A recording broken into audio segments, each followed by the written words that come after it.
While the Bears are watching from afar but feel much closer than ever before with Ben Johnson and Caleb Williams at the forefront. Brad Biggs and has more on how this draft class could align with the Bears' needs. And Frank Thomas gets snubbed by the White Sox. Can the Southside club reconcile their mistake? FS1's Danny Parkins weighs in. That's all coming up on Chicago Sports Tonight. From Fox 32 Chicago Sports, this is Chicago Sports Tonight. Happy Monday, everyone. I'm Cassie Carlson. It is Super Bowl week, and we are starting off the show by talking Bears with the Chicago Tribune's Bears and NFL columnist Brad Biggs. And Brad, I'm used to seeing you on a Monday morning on the first flight out of whatever airport we're flying out from the Bears games, but it's good to see you on Zoom. We were just talking, like, no true off season this year because of the season going so deep into the year.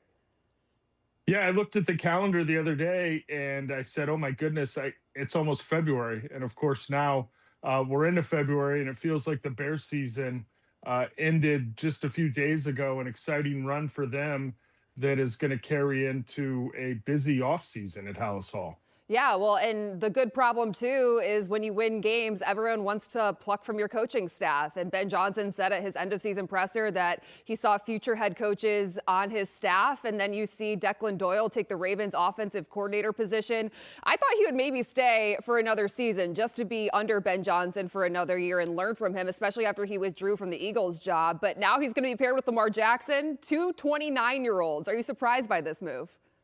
A little bit surprised because in talking to people in Mobile last week, the feeling was that even after Baltimore had put in a request to interview Declan, that the vibe at Hallis Hall was they felt pretty confident that he would return. But the Ravens and that new coaching staff with Jesse Minter probably made a really good sales pitch. Hey, we'll pair you up with Lamar Jackson.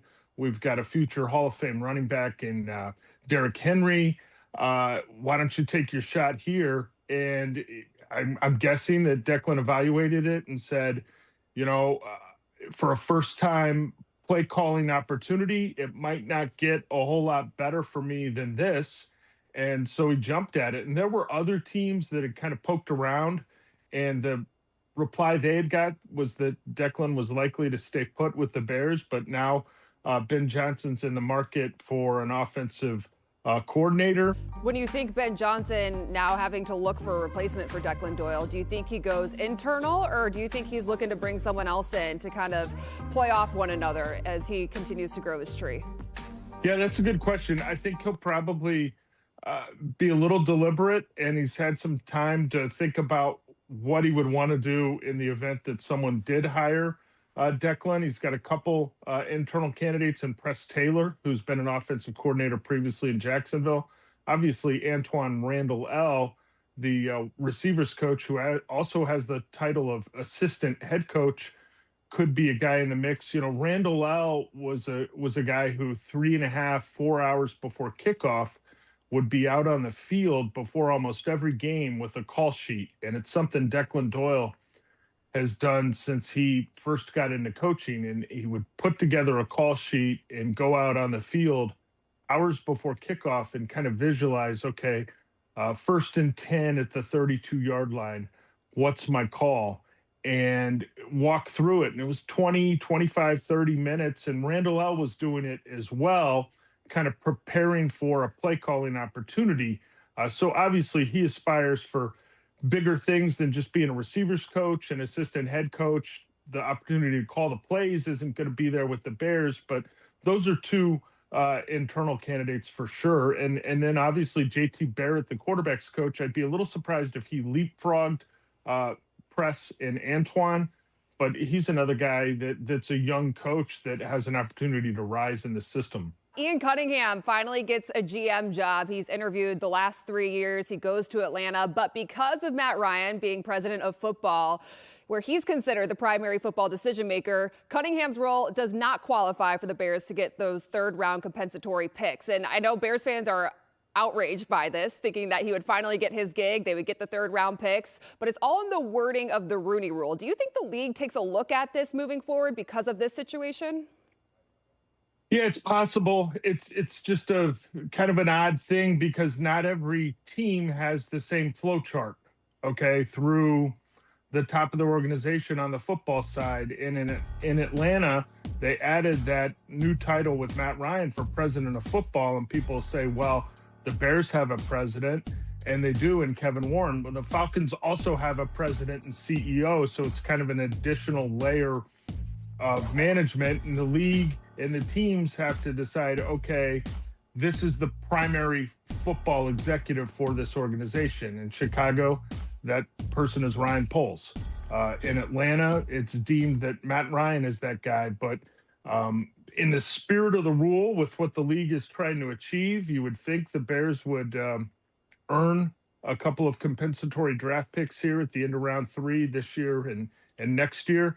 But unless something dramatically shifts, that will not be the case. Good for Ian, though. They've got some young talent on that Falcons roster. He was raised for a while in the Atlanta area, was a Falcons fan when he was younger, had been looking for the right opportunity, wasn't going to jump at any opportunity, turned down the Arizona Cardinals job a couple years back, and Atlanta's the right one for him. And so it'll be interesting to see what he does with that Falcons team. When you were down in Mobile, you wrote in the Tribune about how much the tone around the Bears has changed because of Ben Johnson. What were some of the most striking things you heard just about what the external feeling is of the Bears? Well, there's such a high level of respect for Ben as a coach and as a play caller. And, you know, people would come up to me, people I've known for decades, and coming up to me and just saying, hey, you see what a difference a coach makes? Because of the dramatic turnaround from the poor football that the Bears have been playing over a number of years to being the best team in the division and reaching the Final 8. And, you know, interestingly, one guy talked about Ben's play calling specifically and how he's so advanced that he can set up defenses with and he used the analogy of like a boxer with a jab, another jab, a jab. And then before you know it, well, here comes the uppercut. And he's just kind of sequencing his play calling at such a high level that he can keep defensive players and defensive coordinators on their heels throughout a ballgame. Why is it different from 2018 coming off of Matt Nagy's first year as head coach? Is it the quarterback that just the ceiling is that much higher? Yeah, I think the quarterback, because you looked at Mitch Trubisky and the offense as a whole after that 2018 season, and it just like offensively, their numbers in the second half of that regular season weren't great. You had questions about Mitch, and I think everybody feels like it's arrow up with Caleb Williams. And there's a collection of young talent on that offensive side of the ball. If you look at players who are going to be going into year 4 or younger on offense, if you count Ozzie Trapillo, and I think the evaluation still needs to be done on him, both as a player and then health-wise, but if you include him, you're looking at 7 players on that offensive side of the ball that'll be year 4 or younger, and this is before the draft, that look like starters. And Kyle Monungai, the running back, I'd put in that group, even though that's kind of a shared role. Darnell Wright, the right tackle, due for a contract extension probably later this offseason. Everybody knows about Colston Loveland, Roma Dunze, Luther Burden III. There's just an enormous amount of offensive talent there on that side of the ball for Ben Johnson. And so that sets it apart. I think you're still looking at just how this team is built and those premium positions, and you need an edge rusher probably opposite of Montez Sweat. So being down in Mobile for the week and knowing the Bears have the 25th draft pick, what position groups do you feel like have depth that could align with where they're picking? I think it's a really good draft for the defensive line as a whole. And I think the Bears are going to look to get better on that line. And I don't know that I would necessarily place an order of edge rusher over defensive tackle or vice versa. I think they're looking for the most impactful young player that they can get in the building, and an opportunity to really probably draft a couple linemen to add to the mix. You don't know how Dio and Shamar will come back. You're pretty confident that they'll be in good shape, but just adding strength to that group as a whole, which struggled against the run at times, didn't mount a consistent pass rush. I want to say sacks per pass attempt. The defense was 21st in the National Football League. So they're looking to get better across the board on that defensive line. There were a bunch of players in Mobile that were impressive. Clemson's TJ Parker, Missouri's Zion Young, a pair of defensive ends. On the interior, Caleb Banks of Florida, Lee Hunter of Texas Tech, a couple names that jumped out, and not all the players were in Mobile, right? So this is a really good draft for defensive linemen, and that's good for the Bears because it aligns with, I think, what their needs are and what some of their wants will be looking ahead to late April. We know that free agency comes first, and they have way more cap constraints than the past years. Seeing a lot about Tremaine Edmonds being a potential cap casualty because it would create $15 million in cap space. Do you think that is a strong likelihood, and there are going to be some stars that we don't see on this roster because of those constraints? Yeah, I think this situation with Tremaine's going to warrant a real close inspection by the Bears when they get back together. I think the coaching staff's off until after the Super Bowl, and then they've got to have some internal meetings where they're evaluating what they had on the field in 2025, what it looks like going forward. Tremaine was having a marvelous season before the groin injury in mid-November at Minnesota at the end of that game. And you could see the impact that he had on the defense, and he was playing the best football he had since the Bears had signed him in 2023. But I think when you look at the contract, you understand that there's no guaranteed money remaining in the deal, and you consider the flexibility that they could have with those $15 million. That's a move that would not surprise me. It's probably going to be some type of combination of a cut or cuts, multiple, along with some contract restructuring for some veterans in order to give them the kind of flexibility that they desire moving into the new league year and free agency and looking ahead. But Tremaine's still young. I think he's going to be 28. He's played a ton of football. And I'll say this, Cassie, that's a move that I would expect sooner rather than later in the offseason. If they are going to move on from Tremaine Edmonds, they're going to want to do right by a veteran who's been a good presence in the locker room and give him as much time as possible for him to find a new team. And that's not something that would happen 2 or 3 days before the opening of free agency, in my opinion. It is Super Bowl Sunday, Seahawks and Patriots. I got to get your pick, Brad. Yeah, I'm excited for the possibility of a really good game. I think Seattle's the team you have to pick, considering the gauntlet that the Seahawks went through in the NFC West. Looking at that Patriots schedule, like we've talked about the Patriots since midseason of, well, who have they played? Look at some of these quarterbacks for the other teams that they've beaten. It's crazy to look at the list of teams that New England faced throughout the season that have replaced a coach or fired a coordinator or had a backup quarterback throughout the most of the year. But now that they're here at the Super Bowl, they're in Santa Clara. I think you have to dismiss some of that. Mike Vrabel and his staff do a heck of a job, but I just think the combination of that Seahawks defense with some of the firepower that Seattle has, what Seattle showed in the final about third of the regular season was the ability to run the ball effectively. Now they're down to one running back, Kenneth Walker, but they've done a really nice job. And that's something that you could point out as a negative, I think, earlier in the year for that Seahawks offense. That looks like a complete offense now with Sam Darnold. So I think I would go with Seattle, something like 27-20. Yeah, I'm right there with you with Seattle. Sam Darnold also hasn't turned the ball over in the postseason and the playoffs yet, which is quite impressive given his track record in the postseason. Brad, I appreciate your time. Anytime.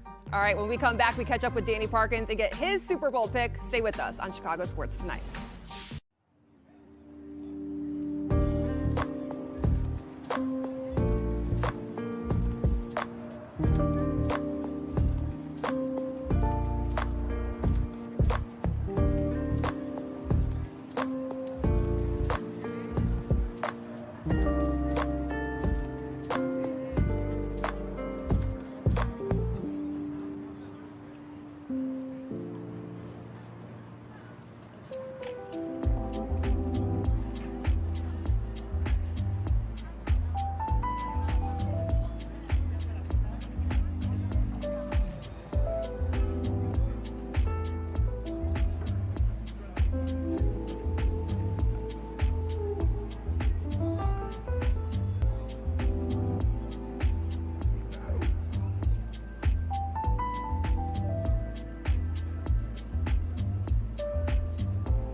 Welcome back to Chicago Sports Tonight. We are now joined by Danny Parkins. You can catch him weekdays on FS1's First Things First. Danny, thanks for joining us this Monday of Super Bowl week. Last week, you said on First Things First, you thought the Seahawks were the best team in the NFC and the Patriots are just the team that won the AFC. So do you think New England stands a chance against Seattle Sunday in Santa Clara?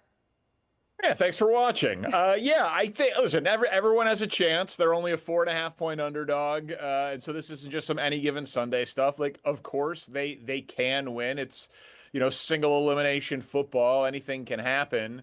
But I do think that New England is the team that made it to the Super Bowl. And they feel, honestly, like a year ahead of schedule. I don't mean that to be as big of an insult. They're kind of on the same timeline as I view the Bears. They just happen to have the easiest schedule of any team that's made the playoffs since the 1999 Rams. And then they got to play a backup quarterback in the AFC Championship game. So I don't think if you play this season 100 times, the Patriots end up in the Super Bowl all that often. But I do think that the Seahawks end up in the Super Bowl in the NFC, a pretty high percentage of it, because, they're the only team that finished top 3 scoring offense, top 3 scoring defense. They had the most blowouts of any team in the NFL this year. They just came out of a heavyweight fight with the Rams that they came out on top. They blew out the Niners. Like they have a lot more things underlying with them that make me feel like they are a dominant team, whereas the Patriots are a very good team that have a very bright future and could win this Super Bowl. Like, we've seen that happen before, but I don't think that they are the same caliber of team as the Seahawks. Yeah, I'm in agreement. I'm picking the Seahawks in this game on Sunday. But because they were in the same draft class, Caleb Williams, Jaden Daniels, and Drake May will always be compared to one another. We know that Drake May is an MVP finalist, and I keep seeing these graphics on if you were to do a redraft, would the Bears have been better off taking Drake May? Do you feel like that's true, or are you a fan of Caleb Williams being a Bear still if you had to go through that redraft, and especially with the pairing of Ben Johnson? Yeah, I think this is not a cop-out. I will answer the question, but I do think this is the case where two things can be true. Like, if there was a redraft today, I do think that Drake May would go number 1 overall. Like, he has been more consistent and won more than Caleb Williams has. Like, he has had the better career than Caleb Williams has had so far. Period. Next paragraph. I am thrilled the Bears have Caleb Williams and still believe his ceiling as a talent to be as high as any player in football. Like, I think he is in the mold of Patrick Mahomes or Aaron Rodgers, where, like, his best is best. And now you could say, well, Drake May, his best this year is probably going to be a second-place MVP finish, so that's pretty darn high for a ceiling. But I do think Caleb is more skilled than Drake May. I think Drake May is very skilled, but I do think Caleb is more skilled than him. So if Caleb reaches his 100% outcome and Drake May reaches his 100% outcome, I think Caleb has a little bit higher ceiling than Drake May as an individual talent. So given what you said with Ben Johnson and the offensive coaching that's now in place here, I'm perfectly fine and thrilled that Caleb's the Bears quarterback. Ryan Poles was on SiriusXM talking about Caleb Williams under Johnson and the steps he wants to see him take next season. He said he wants to see him more efficient with the operation and completions, which of course we can point to the completion percentage of Drake May being at 72% and Caleb Williams at 58%. He also wants him to be a more vocal leader, which I do feel like we saw him take steps in that, and Ben Johnson pointed out just how he grew as a professional. What steps do you want to see him take next year? Yeah, I think that's right on. Obviously, Ryan Poles can speak to the leadership part of it better than we can, given that we're not there in the meetings and in the locker room and all of that. But I think it's pretty obvious that, like, Caleb needs to hit the layups, right? That raises your floor. Things that Caleb struggled with mightily in year 1. He was the most sacked quarterback in the NFL by far. He cut his sack percentage in half. Then at the beginning of the year, is Caleb Williams going to lead the league in delay of game penalties? Like, that was like a real concern by all of the reporters at training camp and like the pre-snap operation. By the end, that wasn't an issue at all. They made a stated goal of completing 70%. I thought that was ridiculous. I said that on the show at the time, that I thought that was silly. Like, 70%, like, Derek Carr did that. Like, Kirk Cousins did that. Like, that's not a sign of elite quarterback play. So if you're just hitting, like, horizontal passes and screens to boost up your completion percentage. Like, I'm not he doesn't need to get to 72%, but he can't hang out in the high 50s. Like, Caleb Williams is probably never going to lead the league in completion percentage because of how many big shots he takes down the field. But can he get to above league average? Can he get to 66%, 65%? Somewhere in there next year would be spectacular for Caleb. Like, because if he can get there without raising the interception total and keeping the sack number low, he's going to just put together monster seasons for the next decade. Well, I feel like Bears fans, too, they're okay with the explosive offense if it comes at the sacrificing that completion percentage, too, because for so many years they've complained that they weren't explosive and this offense was never taking deep shots downfield. So now you see the good balance with Ben Johnson of what he wants to do and picking and choosing the right spots to use those screens.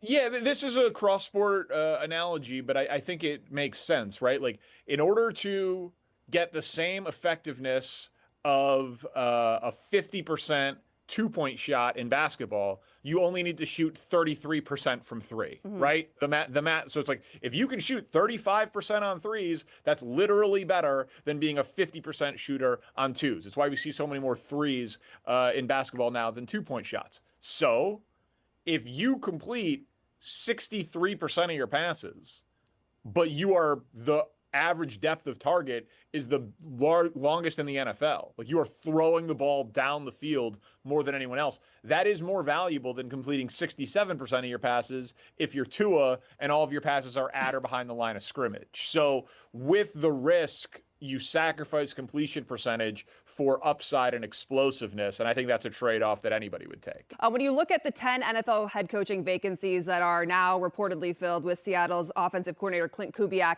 expected to be the Raiders head coach, who do you think will have the biggest impact in year one next year? Of any of the 10 coaches? Yeah. Harbaugh seems like the obvious one because he's obviously the most proven. But 10 head coaching vacancies, Stefanski to Falcons, like, there are some big names out there.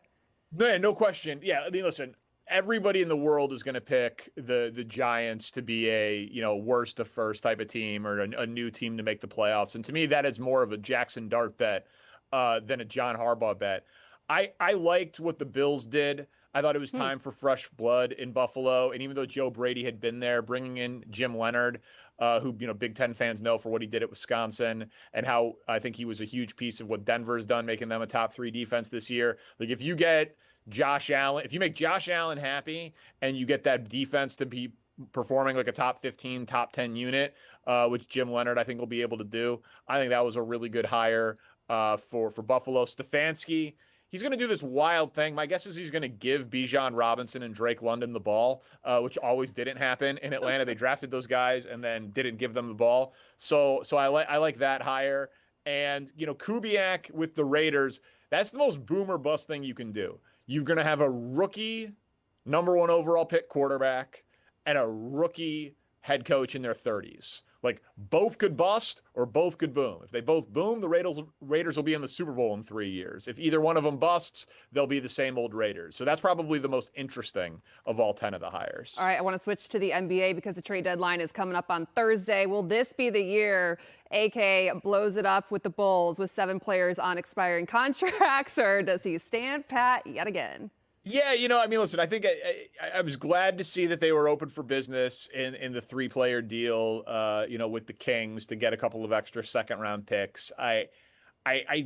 Listen, I've been talking about trading Vooch for years now. So, that was a contract and a half ago at this point. So I hope they are open for business in the direction of being a seller, just given how incredibly deep this draft class is. Like, there's just no honor in hosting the play-in game yet again when this draft is in so top heavy to me. So I'm rooting for them to be sellers. The fantasy that Bulls fans continue to talk them into online about Giannis is just laughable. Like, that will not happen. I don't care that Despite he owns real estate in Chicago. Like, yeah. it's just no chance. So I am certainly rooting for the Bulls to be sellers over the next couple of days. All right, the other crazy news from this weekend, the White Sox, they left out 2-time AL MVP Frank Thomas off of their Black History Month graphic where they celebrated momentous first for the organization, and then he went to Twitter and replied directly to the tweet saying, "I guess the black player who made you rich over there and holds all your records is forgettable. Don't worry, I'm taking receipts." The White Sox just can't help themselves, can they? we all should get off Twitter. Like Period.